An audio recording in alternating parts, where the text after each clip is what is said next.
जहां America Iran पर अब तक केवल उसके परमाणु हथियारों के ठिकानों पर हमले कर रहा था, वहीं अब अमेरिका और इसराइल मिलकर ईरान के उन ठिकानों पर हमला कर रहे हैं या उनको कब्जाने की कोशिश कर रहे हैं जहां ईरान के तेल भंडार हैं। ऐसे में एक दावा किया गया है जेपी मॉर्गन के द्वारा कि अगर ईरान के खार्ग द्वीप जो तेल का भंडार है ईरान का, अगर वहां पर कब्जा कर लिया जाता है अमेरिका और इसराइल के द्वारा, तो ऐसे में तेल संकट का जो सामना है पूरे विश्व को देखने को मिलेगा। जेपी मॉर्गन का कहना है कि अगर अमेरिका और इसराइल ईरान के खास द्वीप पर कब्जा कर लेते हैं तो तेल संकट और भी ज़्यादा गंभीर हो जाएगा। जिस तरह से आज तेल की कीमतें लगातार आसमान छूती जा रही हैं, उसी तरह से जो हालात हैं वो लगातार बिगड़ते हुए नजर आ रहे हैं।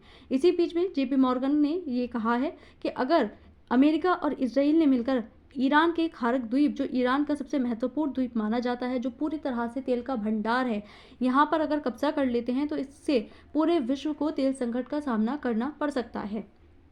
खार्ग द्वीप की अस्थिरता सूचकांक देखें तो जेबी मॉर्गन 2026 का परिदृश्य के हिसाब से अगर हम देखें, जो बात जेबी मॉर्गन ने कही है, तो यदि अमेरिका या इसराइल ईरान के खार्ग द्वीप प्राथमिक तेल टर्मिनल पर कब्जा कर लेते हैं तो इससे वैश्विक तेल संकट और भी ज्यादा गंभीर हो सकता है।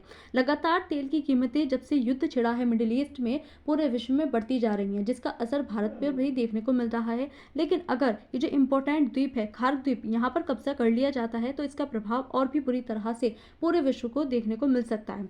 इसका उद्देश्य है इस ब्लैक स्वान घटना के भू राजनीतिक तंत्र और भारत की अर्थव्यवस्था पर इसके प्रभावों का विश्लेषण करना, यानी कि खार्ग द्वीप जो जिसको लेकर के जेपी मॉर्गन ने अपना बयान कहा है, उसका जो प्रभाव है वो पूरे विश्व पर, बल्कि जो भारत है उस पर भी क्या देखने को मिल सकता है। All chalk to Watson should US Israel seize Iran Kharg island, JP Morgan says. तो उनका क्या एक तरह से हम कहेंगे क्या मैसेज देने की यहाँ पर कोशिश की गई है उनके द्वारा। भौगोलिक लंगर देखें, यानी कि जो भौगोलिक स्थिति है खार्ग द्वीप की वो क्या है, तो ये पर्शियन गल्फ में पड़ता है, जो ईरान का एक आइसलैंड है। यहाँ पर यह है खार्ग द्वीप। यहाँ पर है हॉर्मुज स्ट्रेट। हॉर्मुज स्ट्रेट पहले ही ईरान के द्वारा बंद कर दी गई है, जहाँ से काफ़ी भारी मात्रा में ट्रेड किया जाता है।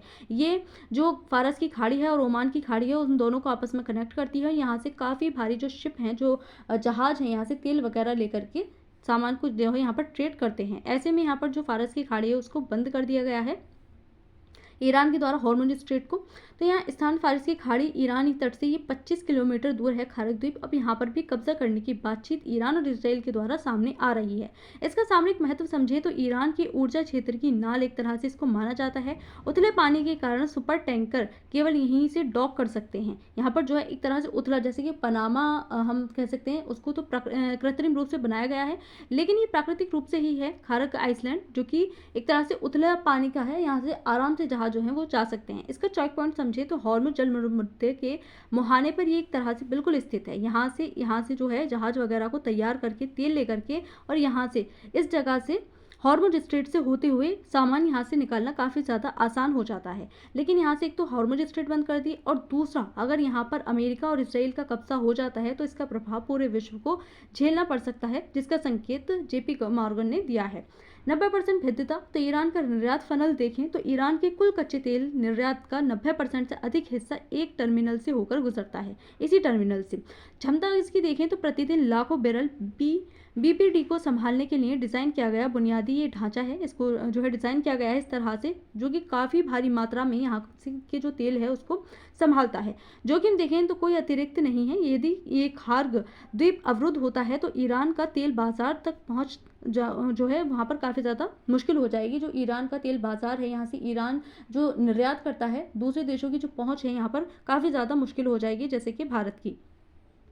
यहाँ पर उत्प्रेरक समझे 2026 की वृद्धि जो की गतिशीलता हम देखने को मिल रही है लगातार। जो अमेरिका जिस तरह से पहले कोशिश कर रहा था कि जो परमाणु हथियार हैं उनके आधार पर ईरान पर कब्जा करने की कोशिश की, ईरान पर हमले की ये संभावनाएं जताई गई, पर परमाणु हथियारों को नष्ट करने के लिए ईरान पर हमले कर रहे हैं। लेकिन उसके बाद में पता चला कि यहाँ पर सत्ता पलटवाने के लिए इन्होंने ईरान पर हमले किए, जैसे कि इराक पर 2003 में सद्दाम हुसैन की सत्ता को पलटवाने के लिए उस पर भी झूठे आरोप लगाए गए और हमले किए गए। उसी तरह से अब ईरान को मोहरा बना रहे हैं। लेकिन अब वास्तविकता देखें तो यहाँ पर देखने को मिलती है कि अमेरिका और इसराइल का जो उद्देश्य है वो है तेल भंडार को कब्जा करना। जैसे कि 2003 में इराक पर कब्जा किया गया था, तो बाद में स्टडी जब रिपोर्ट्स आई तो पता चलता है कि वहाँ पर भी तेल को कब्जाने के लिए हमले किए गए थे। अब यही काम ईरान के साथ भी हो रहा है, क्योंकि मिडिल ईस्ट जो है पूरे तेल भंडार के लिए जाना जाता है। इसका रणनीतिक लक्ष्य समझे तो पारंपरिक युद्ध के बजाय जो है पूर्ण आर्थिक गला घोटने वाला जैसा किया जा रहा है। लक्षित बुनियादी ढांचा देखें, खार को जब्त करने से परमाणु स्थलों पर बमबारी किए बिना ईरानी शासन का वित्त पोषण जो है पंगु किया जा सकता है। यानी कि अगर पैसा ही उस देश के पास ना जाए, जो हथियार जिससे निर्माण हो रहे हैं, पूरी इकोनॉमी टिकी हुई है, पूरा डिफेंस सिस्टम टिका हुआ है, अगर किसी भी देश का वित्त पोषण रोक दिया जाए तो वो जो देश है पूरी तरह से टिक जाएगा। तो एक तरह से एक तो इस तेल के भंडार को यहाँ पर अपने कब्जे में लेना है, और दूसरा ईरान की इकोनॉमी को पूरी तरह से ख़त्म करने के लिए ईरान के जितने भी सोर्स हैं जहाँ से पैसा आ रहा है उनको ठप करना है। जेपी मॉर्गन का दृष्टिकोण समझी तो इस जब्ती को तेल आपूर्ति को बाधित करने के लिए डिजाइन की गई सबसे संभावित परमाणु वृद्धि माना जा रहा है। यानी कि बिना परमाणु हथियार के उपयोग किए या किसी भी हमले के किए बिना इस पर अगर कब्जा कर लिया जाता है तो पूरी तरह से ईरान को हराया भी जा सकता है और खुद की इकोनॉमी में वृद्धि भी की जा सकती है। इसके डोमिनोज प्रभाव देखें तो सुविधा पर कब्जा, टर्मिनल संचालन जो है पूरी तरह से ठप हो जाएगा, आपूर्ति में कटौती हो जाएगी। वैश्विक बाजार में जो लाखों बैरल तेल जा रहा है, जो मिडिल ईस्ट से सप्लाई होता है, जहाँ की जो अलग अलग देश हैं इस पर भरोसे बैठे हैं, सबसे ज़्यादा जो एक तरह से देखी जाती है, इसको उम्मीद के तौर पर देखा जाता है मिडिल ईस्ट को, क्योंकि यहाँ पर तेल के भंडार हैं काफ़ी बड़े बड़े। तो ऐसे में उन तेल की जो आपूर्ति जो अन्य देश करते हैं वो भी कहीं ना कहीं उनकी भी इकोनॉमी ठप हो जाएगी। उनमें जो तेल की कीमतें हैं या तो तेल पहुँच ही नहीं पाएगा, या जो तेल की कीमतें हैं वो बहुत ऊँची हो जाएंगी। घबराहट और सट्टा देखें तो आपूर्ति श्रृंखला में अनिश्चितता के कारण तेल की कीमतों में भारी उछाल भी आ सकता है, जो कि लगातार बना हुआ है। भारत में तेल की कीमतें काफ़ी ज़्यादा आसमान छू चुकी हैं। अब ऐसे जो है हालात बनने जा रहे हैं कि भारत में जो तेल है उसकी आपूर्ति ही ना हो। निरंतर मुद्रास्फीति, ब्रेंट क्रूड की कीमतों में लंबे समय तक तेजी, जिससे वैश्विक लागत और भी ज़्यादा बढ़ सकती है। ऐतिहासिक झटकों की तुलना करें कि पहले भी कौन कौन से हमले इस तरह की किए गए हैं, तो 1973 में ओपेक प्रतिबंध लगाया गया था, जिसमें ट्रिगर यौम किपुर युद्ध देखने को मिला था। भारी आपूर्ति जो थी उसको पूरी तरह से बंद कर दिया गया था, यानी कि जो आपूर्ति थी उसमें भी नहीं हो पा रही थी, जिससे वैश्विक मंदी जैसी जो हालात थे वो देखने को मिले थे। जब भी इस तरह की स्थितियां बनती हैं तो इसका प्रभाव उन्हीं देशों पर नहीं बल्कि पूरे विश्व पर देखने को मिलता है। 2022 में जब से रूस और यूक्रेन के मध्य युद्ध छिड़ा है, तब से हमें देखने को मिल रहा है कि रूस पर यूएसए के द्वारा अलग अलग सेक्शंस लगा दिए गए। भारत जहां से रूस से तेल से आयात करता था, तेल आयात मंदे में, उसको रोक दिया गया भारत के तेल को। तो जो रशिया से तेल वगैरह जा रहा था, निर्यात हो रहा था, उसको भी रोक दिया गया अमेरिका के द्वारा। 2026 में अब ये खार का अनुमान लगाया जा रहा है, अगर ये भी प्रतिबंधित हो जाता है, अगर इस पर भी रोक लगा दी जाती है या अमेरिका इसको अपने कंट्रोल में ले लेता है, तो ऐसे में भारी नुकसान जो है पूरे विश्व को इसका उठाना पड़ेगा। जो तेल की कीमतें हैं वो बहुत ज़्यादा बढ़ सकती हैं, ये तेल की आपूर्ति जो है रुक सकती है। अब अमेरिका से strategic reasons for controlling oil rich reasons, हम देख रहे हैं कि पिछले कुछ समय से जो अमेरिका है वो हमेशा ये कोशिश करता है कि जो तेल भंडार है उन पर कब्जा किया जाए। अब अमेरिका ऐसा चाहता क्यों है, क्यों अलग अलग क्षेत्रों पर जो है अलग अलग नाम लगाता है, किसी पर जो है घातक हथियारों का आरोप लगाता है, कहीं सत्ता पलटवाने की कोशिश की जाती है। लेकिन अगर कहीं ना कहीं लास्ट पॉइंट देखें, बेसिक देखें अगर अमेरिका का कि वो चाहता क्या है आखिरकार, तो उससे हमें पता चलता है कि वो एनर्जी चाहता है। एनर्जी इन द सेंस जो भी ऑयल हैं, जो भी प्राकृतिक गैस वगैरह हैं, उनको अपने कंट्रोल में लेना। इसका मकसद क्या है? Energy security, maintain stable energy supply, यानी कि अमेरिका पूरी तरह से जो एनर्जी है उसको कंट्रोल करना चाहता है। जितनी भी इंडस्ट्री हैं अमेरिका की, उनको आगे बढ़ाकर जितनी भी देश में अलग अलग ऑयल की रीजन्स हैं उनको कंट्रोल करके खुद की इकोनॉमी बढ़ाना चाहता है, जबकि सभी की जो ऑयल रीजन्स हैं उनको खुद की कंट्रोल में लाना चाहता है। जियोपॉलिटिकल पावर देखें तो dominance in global politics by controlling oil areas, जितने भी ऑयल एरियाज हैं उनको अपने कंट्रोल में ला करके पूरे वर्ल्ड पर एक तरह से अपना कब्जा करना चाहता है, अपना प्रभुत्व स्थापित करना चाहता है, जैसे कि अभी कुछ समय पहले हमने वेनेजुएला पर भी देखा, 2003 में इराक पर देखने को मिला, सीरिया में, लेबनान में, इन जैसी जगहों पर देखने को मिला। वहीं वेनेजुएला पर भी हाल ही में कब्जा कर लिया गया, क्योंकि जो दुनिया का सबसे बड़ा तेल भंडार है वो वेनेजुएला है। हालांकि उसकी मशीनरी इतनी अच्छी नहीं थी कि उस तेल को निकाल पाती और बेच पाती, तो वहाँ का जो तेल भंडार था वो 18% में से केवल 1% ही यूज़ में आ पाया था अब तक। लेकिन अमेरिका के पास इतनी टेक्नोलॉजी है, इतनी मशीनरी है कि उन सभी तेल को निकाल करके पूरे विश्व में बेच सकती है, जिसकी वजह से जो अमेरिका है वो काफ़ी अपनी इकोनॉमी को ऊपर कर सकता है। डॉलर डोमिनेंस देखें तो पेट्रोल डॉलर है system keeps us US dollar strong. जितना भी पेट्रोल डीजल बिकता है पूरे विश्व में, जितना भी आयात निर्यात होता है वो सब डॉलर में होता है। इस डॉलर को बनाए रखने के लिए, इसकी मजबूती को बनाए रखने के लिए वो चाहता है कि जितने भी तेल भंडार हैं वो जो है अमेरिका के पास में आ जाए, क्योंकि चाइना भी आज के टाइम पर जो अमेरिका के डॉलर है उसको चुनौती देने के लिए सामने खड़ा है। चाइना भी ये कोशिश कर रहा है कि जो उसकी करेंसी है वर्ल्ड पर चले और अमेरिका की करेंसी को साइड कर दे, लेकिन अमेरिका इससे डरा हुआ है, जिसकी वजह से वो हर उस क्षेत्र पर कब्जा करने की कोशिश कर रहा है जो उसकी इकोनॉमी को, उसके डॉलर को बूस्ट कर सके। डॉलर डोमिनेंस देखें तो petrol dollar system keeps US strong. यही कोशिश की जा रही है कि डॉलर जो है उसको आगे तक रखने के लिए, या जितने भी ऑयल रीजन्स हैं, एरियाज हैं, उन सब पर कंट्रोल करने की, पूरी एनर्जी को अपने हाथ में लेने की कोशिश की जा रही है, जिससे वर्ल्ड पावर बनकर अमेरिका पूरी दुनिया पर कब्जा कर सके।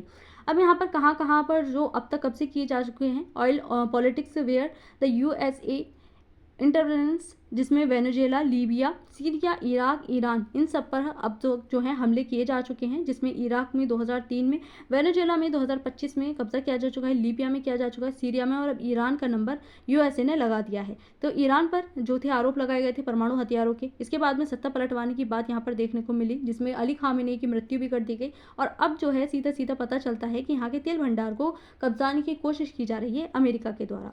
इसमें वैश्विक आर्थिक लहरें देखें तो तत्काल प्रभाव जो माल ढुलाई दरों और समुद्री बीमा प्रीमियम में भारी वृद्धि यहाँ पर देखने को मिल सकती है। अगर खार्क पर अमेरिका के द्वारा कब्जा कर लिया जाता है तो यहाँ से जो है तेल नहीं निकल पाएगा, और साथ में हॉर्मुज स्ट्रेट के बंद होने से जो सप्लाई चेन है वो पूरी तरह से टूट जाएगी। द्वितीय प्रभाव देखें तो विनिर्माण और रसद लागत में वृद्धि, जिससे खाद्य कीमतों में उछाल आ सकता है।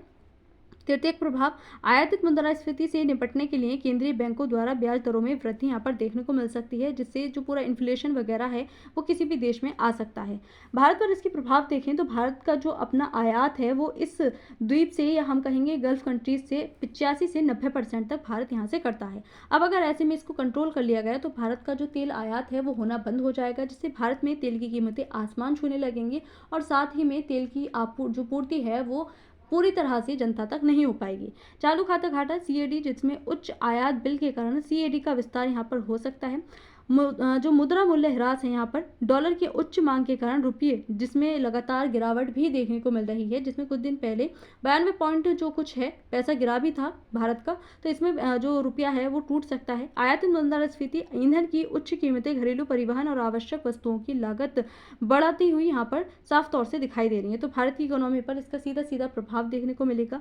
भारत की रक्षा ढाल, सामरिक, पेट्रोलियम भंडार एसपीआर जो है यहाँ पर प्रभावित हो सकते हैं। वर्तमान क्षमता जो है 5.33 मिलियन मीट्रिक टन अब तक भारत की है। जो भंडार होते हैं पहले से पहले तेल को रखती है गवर्नमेंट इस तरह से स्टोर करके कि आने वाले समय में अगर कोई भी ऐसी सिचुएशन बनती है जिसमें तेल आयात नहीं किया जा सकता, तो ऐसे टाइम पर जो भंडार होते हैं उनसे ही काम चला लिया जाता है। ऐसे में भारत के पास में केवल 5.33 मिलियन टन मीट्रिक जो टन है वही उपस्थित रहा है। जो स्थान है इसके विशाखापत्तनम, मंगलुरु, पादुर, जो समुद्री वाले तट होते हैं वहाँ पर इनको स्टोर करके रखा जाता है, ताकि कहीं पर कोई हादसा हो जाए, आग वगैरह लग जाए तो जनता का जो जान का जोखिम है वो यहाँ पर ना बन सके। बफर क्षमता देखें इसकी, तो यह भंडार खार्ग जैसे बड़े संकट की स्थिति में केवल 9 से 9.5 दिनों तक, यानी कि 9 या 10 दिनों की आयात जो है प्रदान कर सकता है। यानी कि अगर 9 से 10 दिन के बीच में अगर इस तरह के हालात बने रहते हैं तो भारत जो है इस तेल को यहाँ से निकाल करके काम चला सकता है। लेकिन अगर ये स्थिति काफ़ी लंबे समय तक बन जाती है तो भारत जो है यहाँ पर इस भंडार को संभाल कर नहीं रख सकता है, यानी कि जो भारत में तेल की किल्लत है वो यहाँ पर देखने को मिल सकती है। रणनीतिक हेजिंग, आगे का रास्ता क्या हो सकता है, तो यहाँ पर ऊर्जा सुरक्षा की सबसे ज़्यादा ज़रूरत देखने को मिल रही है। आपूर्तिकर्ताओं की विविधीकरण, तो मध्य पूर्व पर निर्भरता कम करना भारत के लिए ज़रूरी हो गया है। लैटिन अमेरिका और अफ्रीका के साथ अनुबंध बढ़ाने होंगे। जो मध्य एशिया से, यानी कि जो गल्फ कंट्रीज़ हैं उन पर पूरी तरह से जो भारत की अभी तक निर्भरता है उसको ख़त्म किया जाना चाहिए, और ऑप्शन ढूंढने चाहिए, जैसे कि रशिया से जो है तेल आयात करने की कोशिश अब भारत को करनी चाहिए। वहीं जैसे कि अमेरिका, वेनेजुएला, वहाँ से तेल आयात करनी चाहिए। हालांकि भारत के लिए काफ़ी महंगा पड़ जाएगा, क्योंकि वेनेजुएला और भारत के मध्य जो रास्ता है वो काफ़ी ज़्यादा लंबा है। तो ऐसे में जितना सस्ता गल्फ कंट्रीज से अब तक भारत को तेल आयात होता रहा है, ऐसे में अन्य देशों से नहीं हो पाएगा। लेकिन अब भारत को और कोई ऑप्शन भी नहीं है, तो ऐसे में उन जैसे दूसरे देशों से भारी कीमतों पर तेल आयात करना ही पड़ेगा। हरित संक्रमण, खाद्य स्थिरता सूचकांक से बचने के लिए ईवी, एथेनॉल सम्मिश्रण और सौर ग्रिड को गति देना होगा। डीजल पेट्रोल पर अपनी निर्भरता खत्म करते हुए जो है पर्यावरण को भी देखते हुए इस तरह की चीज़ों का निर्माण किया जाए, जैसे कि इलेक्ट्रिकल व्हीकल्स वगैरह होते हैं ईवी, उनको बढ़ावा दिया जाए। कूटनीतिक संतुलन, ऐसे भू राजनीतिक झटकों के दौरान आपूर्ति सुरक्षा करने के लिए बहुपक्षीय कूटनीति का भी लाभ यहाँ पर उठाया जा सकता है। तो जिस तरह से लगातार जो हालात बिगड़ते जा रहे हैं और जो जितने भी तेल भंडार हैं यूएसए उन पर कब्जा करने की कोशिश कर रहा है, अब ईरान के खाड़ी द्वीप पर भी कब्जे करने की कोशिश यहाँ पर अमेरिका के द्वारा और इसराइल के द्वारा की जा रही है। ऐसे में जो इसका प्रभाव है उसका जो है पूरे विश्व पर और भारत पर इसका प्रभाव देखने को मिल सकता है। तो यहाँ ज़रूरत है भारत को अपनी तैयारी करने की, संतुलन साधने की और अपने लिए जो और ऑप्शंस हैं उनको ढूंढने की। आज की इस वीडियो में इतना ही।